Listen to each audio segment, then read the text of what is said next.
Hello అండి, అందరికీ hi. ఈరోజు వచ్చేసి బీరకాయ ఫ్రై చేస్తున్నానండి. సింపుల్గా చూసేసేయండి.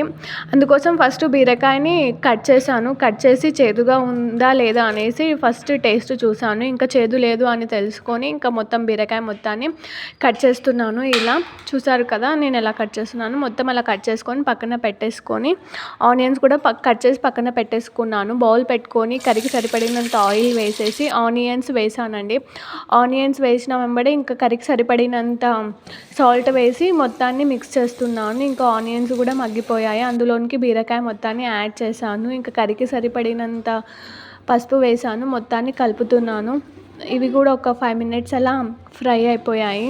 ఇంకా మూత పెట్టేశాను. ఒక 5 మినిట్స్ అలా మగ్గిపోయాయి. బీరకాయ కూడా చూసారు కదా, మగ్గిపోయింది. ఇంకా కనిపిస్తుంది. తర్వాత ఇంకా కర్రీకి సరిపడినంత కారం మొత్తాన్ని యాడ్ చేసి మొత్తాన్ని కలుపుతున్నానండి.